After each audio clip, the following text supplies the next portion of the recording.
4V বাইকের mileage test করলাম। Mileage test করে মাইলেজ পাইছি 39.5 অন। আসসালামু আলাইকুম। গত ভিডিওতে বলছিলাম নেক্সট কোনো ভিডিওতে গুরুদেয়াল কলেজ রুট হয়ে আসবো। আমার হাতের বাম পাশে গুরুদেয়াল কলেজ আর হাতের ডান পাশে গুরুদেয়াল কলেজ মাঠ। এখানে অবশ্য সকালবেলা এই জন্য মানুষজন কম। এখন কথা হচ্ছে আজকের মিশন সম্পর্কে কথা বলি। আজকের মিশন হচ্ছে মিশন 2। মিশন 2তে আমি যাব ময়মনসিংহের শহরটা ঘুরবো, তারপর দেখি অন্য কোনো জায়গায় যাওয়া যায় কিনা। তো মিশন শুরু করার আগে এই ভিডিওতেও বাইকে তেল ভরতে হবে। ফার্স্ট ভিডিওতে বাইকে তেল ভরছিলাম, এই ভিডিওতেও বাইকে তেল ভরবো আর বাইকে তেল ভরার পর মাইলেজটা টেস্ট করবো। ভিডিওতে ট্যাঙ্ক ফুল করছিলাম, আজকেও ট্যাঙ্ক ফুল করবো, দেখবো কত লিটার হয়। তো কথা না বাড়িয়ে চলেন বাইকে আগে তেল ভরি। এখন পাম্প থেকে তেল ভরবো এবং মাইলেজটা টেস্ট করবো।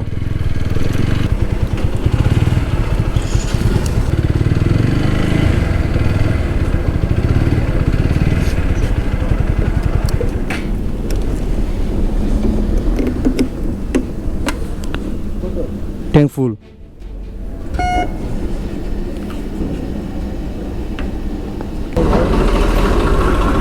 হ্যাঁ ঠিক আছে। মিটার কি অফ নাকি? হ্যাঁ ঠিক আছে। হ্যাঁ না লাগবো না,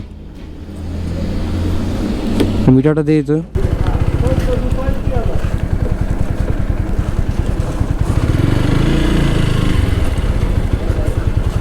তো মিটারের তেল হচ্ছে 10.7 লিটার, 7-9 লিটার।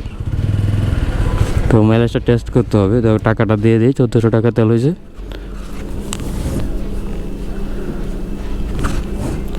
আর আমি ট্রিপ ট্রুতে বাইক চালাইছিলাম। ট্রিপ ট্রুতে হচ্ছে 426 কিলো। তো 10.7 লিটার তেল লাগছে।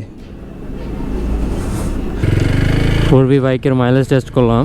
মাইলেজ টেস্ট করে মাইলেজ পাইছি 39.5 অন। তো প্রথমে আসলে ভাবছিলাম যে মাইলেজ হয়তো 35, কিন্তু না, অনেক লং রোডেতে মাইলেজটা বেশি দিছে। আর বাইকে ছিল পেট্রোল, আর 1-2 লিটারে মাইলেজ টেস্ট করলে সঠিক মাইলেজটা পাওয়া যায় না।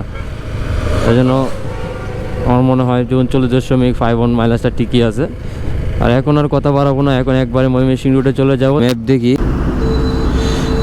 আমরা কিশোরগঞ্জের এই রোড হয়ে ময়মনসিংহ আসছি। আর এখন আছি শম্ভুগঞ্জ রেলওয়ে কাছে। আর ময়মনসিংহ যাইতে আর বইতে বেশি সময় লাগবে না। ময়মনসিংহের খুব কাছেই চলে আসছি, 4 কিলো আছে। শুধু একটা জেলা ঘোরার প্ল্যান ছিল না, প্ল্যান ছিল প্রত্যেকটা জেলা ঘুরবো, প্লাস প্রত্যেকটা জেলার ইতিহাস ঐতিহ্য নিয়ে কিছু বলবো। কিন্তু ইতিহাস ঐতিহ্য নিয়ে বলাটা অনেক কঠিন, কারণ ইতিহাস ঐতিহ্য নিয়ে বলতে গেলে পড়াশোনা করতে হবে, ইতিহাস ঐতিহ্য নিয়ে স্টাডি করতে হবে। তো ময়মনসিংহ নিয়েও কিছুটা স্টাডি করছিলাম। তো সব কিছু তো মনে নাই, যেটা যতটুকু মনে আছে সেটা হচ্ছে ময়মনসিংহ জেলাটা বাংলাদেশের সবচেয়ে, না ময়মনসিংহ তো শুধু জেলা না, বিভাগ। তো ময়মনসিংহ বিভাগটা বাংলাদেশের সবচেয়ে ছোটো বিভাগ। এই বিভাগের মধ্যে টোটাল জেলা হচ্ছে 4টা: নেত্রকোনা, ময়মনসিংহ, জামালপুর, শেরপুর। আর ময়মনসিংহ বিভাগটা প্রতিষ্ঠিত হয় 2015 সালে। এইটুকুই আপাতত মনে আছে। আর ময়মনসিংহ কিছু ঐতিহ্য বাহী জায়গার মধ্যে, মেন শহরের মধ্যে যেগুলো আছে সেগুলো হচ্ছে শশী লজ আছে, জয়নুল আবেদিন পার্ক আছে, আর কিছু আসলে তেমন কিছু মনে নাই। তো মেন শহরের জয়নুল আবেদিন পার্ক কেনা, শশী লজটা ঘুরবো। পার্কে যেতে পারি, জয়নুল আবেদিন পার্কে সময় হলে। কাছেই রাস্তা ভালো ছিল, খুব সময় লাগে, বেশি একটা সময় লাগে নাই। ময়মনসিংহ চলে আসে। আজকে তো কোনো সরকারি ছুটির দিন না, এই জন্য রাস্তাঘাট বিজি। ময়মনসিংহের জিরো পয়েন্টটা আমি খুঁজবো। প্রত্যেকটা জেলারই জিরো পয়েন্টটা খুঁজি, কারণ হচ্ছে জিরো পয়েন্টটা একটা ছবি তুলে রাখতে চাই। তো ময়মনসিংহের জিরো পয়েন্টটা, 0 কিলো পয়েন্টটা কোন জায়গায় আছে সেটা তো খুঁজে পাচ্ছি না।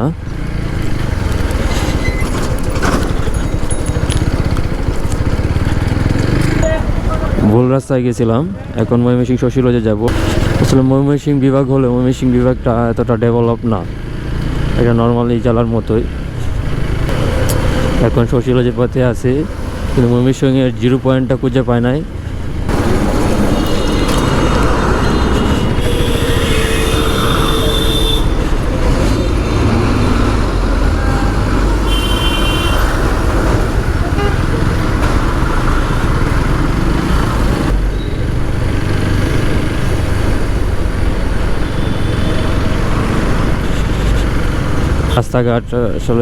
রাস্তাঘাট ভালোই, কিশোরগঞ্জ থেকে ময়মনসিংহ হাইওয়ে রাস্তাঘাট খুবই ভালো, আসতে খুব একটা সময় লাগে নাই। এখন বাজে 8:11, এখন আছি ময়মনসিংহ মেইন সদরে। এখন যাব শশীলজ ময়মনসিংহের না ঐতিহ্যবাহী জায়গা মধ্যে একটা। আরও অনেক জায়গা আছে, সব জায়গায় তো আর যেতে পারবো না। 4V বাইকটা আসলে খুব ভালো সাপোর্ট দিছে। আর মাইলেজ আপনাদেরকে আগিয়ে দেখাইছি, মাইলেজ পাইছি 39.5। তো মাইলেজ 39.5 আমার মনে হয় 4V দিয়ে টিকিয়ে আছে। মানুষের জন্য আরও কমে পায় মাইলেজ 4V দেওয়া। এখন দেখতে পাচ্ছি চিফ জুডিশিয়াল ম্যাজিস্ট্রেট আদালত ময়মনসিংহ। আসলে আমি খুঁজতেছি ময়মনসিংহে 0 পয়েন্ট, কিন্তু 0 পয়েন্টটা আমি কোথাও পাচ্ছি না। জেলা রেজিস্ট্রারের কার্যালয় দেখতে পাচ্ছি, কিন্তু জুডিশিয়ালে পাইলাম, কিন্তু ময়মনসিংহ 0 পয়েন্টটা কোথায় পাবো বুঝতেছি না। ময়মনসিংহ আইনজীবী ভবন আর শশীলজটাও কোন দিকে সেটা দেখি। এখন বাইকটাকে থামায় দেখি শশীলজে ঢুকতাম, কিন্তু 10টার আগে ঢোকা যাবে না, এজন্য এখান থেকে চলে যেতে হবে। আর আমি চাইতেছি যে আজকে আরও 2টা জেলা ঘোরার জন্য, জামালপুর এবং শেরপুর। আর ময়মনসিংহের ঐতিহ্যবাহী খাবারের মধ্যে একটা আছে মন্ডা মিঠাই খাওয়া হবে কিনা জানি না। এখন মন্ডা মিঠাই তো সকালবেলা পাওয়া যাবে কিনা জানি না। এখন যেটা করতে হবে, আগে নাস্তা করতে হবে। শশীলজ 10টার আগে খুলে না, তো এখন আর সময় নাই, তো এই জন্য আর ঘোরা হচ্ছে না শশীলজ। চলে যাব হালুয়াঘাট যাইতে আরও সময় লাগবে।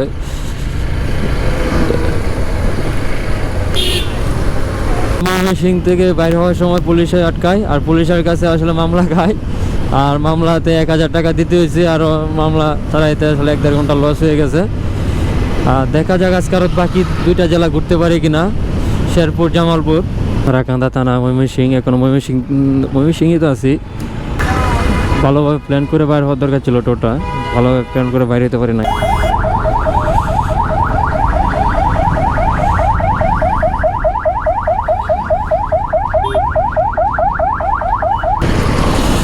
তারাকান্দা বাজারে অবশ্য আমার ফ্রেন্ড আছে, ওদেরকে ফোন দিলে হয়তো বাইর হয়তো। তো আসলে ফোন দিব কীভাবে, এমনিই তো সময় চলে গেছে প্রায় 1-1.5 ঘন্টা। হালুয়াঘাট বাজার থেকে যাব রৈতলি আর গুবরাখুড়া, সোজাই গুবরাখুড়া স্থলবন্দর। আর ভারতের মেঘালয় রাজ্য দেখা যায়, তো ভারতের মেঘালয় রাজ্য যাইতে পারলে ভালো লাগতো, দেখে তো লাভ নাই। তারপরও যাই। গুবরাখুড়া স্থলবন্দরের কাছে চলে আসছি। সামনে সাইনবোর্ড দেখা যাচ্ছে, দেখি সাইনবোর্ডে কত দেখায়। তা আশেপাশের জনপদ খুবই কম। আর এখানে কিছু মাটির ঘরও দেখলাম। সেদিকে ভিউটা আসলে একটা বর্ডার ফিল পাওয়া যায়, যেটা আসলে বর্ডার। আর বাংলাদেশে যেদিকে যাবেন সব দিকে শুধু বর্ডার।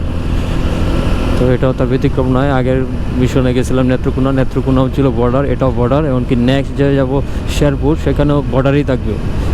ঘুরেগুলো স্থলবন্দর 1 কিলো বিজিবি চেকপোস্ট। আমাকে যাইতে দিবে?